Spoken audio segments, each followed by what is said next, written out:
એટલે નેણા ઠરે. કોક એવા સંતના દર્શન કરો ને તો તમારા નેણા ઠરી જાય. નાભી એટલે આપણને આમ હસવું આવી જાય. જેના દર્શનથી દુઃખ જાય, દુર્લભ આવા સંત છે. હંસા ભમરી જેવી જેની ભાવના કરી પોતાના રૂપે રાજ. એવળમાંથી ભમરી જે મોલી ભમરી બનાવી દેશે ને એમ સંતો પોતાના રૂપ બનાવી દેશે. આવી એમની ભાવના છે. ગમે વરણ કે ગમે જાતિ હોય, પણ આ જીવાત્માને એ પોતાના સ્વરૂપ જેવું, પોતાના જેવું જ્ઞાન હોય ને એવું જ્ઞાન બધું આપી દે છે. હંસા નિર્મળતા જેના જ્ઞાનમાં દોષ એટલે જગતની અંદર દોષ બીજાના કોઈ જોતા નથી. દોષ દ્રષ્ટિ से હૈયે લગા દુર્લભ આવા સંત છે. હંસા વાણી જોવું તો અમૃત જેવી છે. કોઈ દી ઝેર જેવી વાણી ન બોલે, અમૃત જેવી સંતોની વાણી બધી બોલે.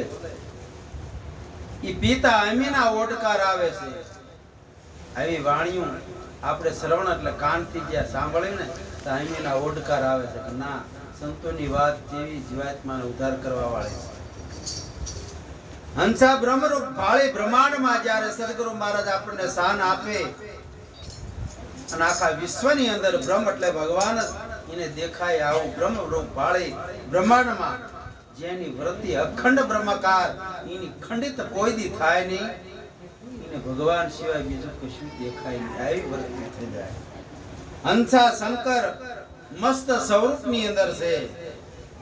જેની મેર થતા બેડો પાર થાય. સદગુરુની મેર થઈ જાય એટલે બેડો પાર થઈ જાય છે.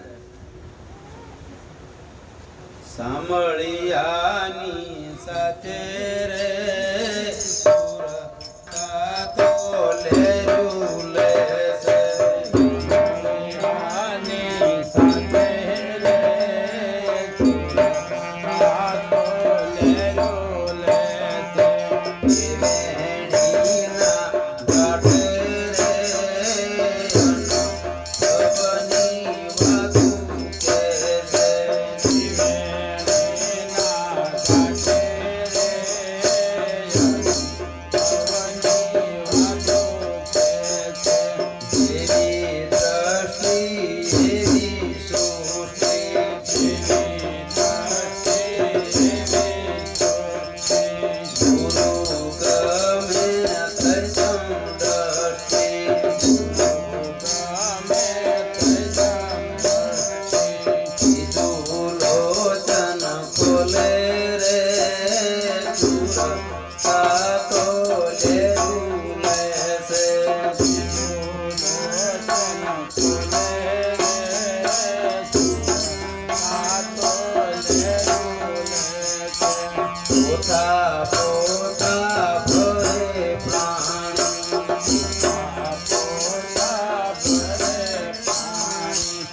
અગમથી આવે છે વાણી,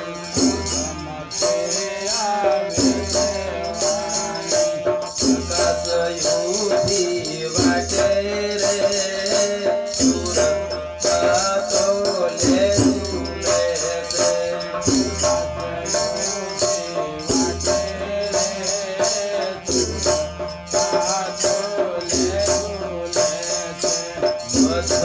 દરિયે મોતી રે છે.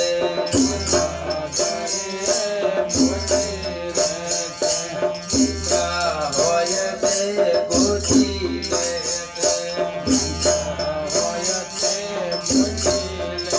છે. વાદળે સૂર સુકાયો રે સુરતા તો લેરું લે છે.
રાગીને ગુરુ મળ્યા સાચા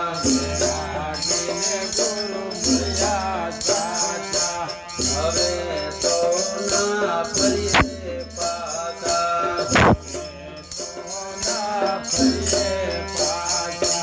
યારા રયને પેલું રે સુર આ તો લેરું લે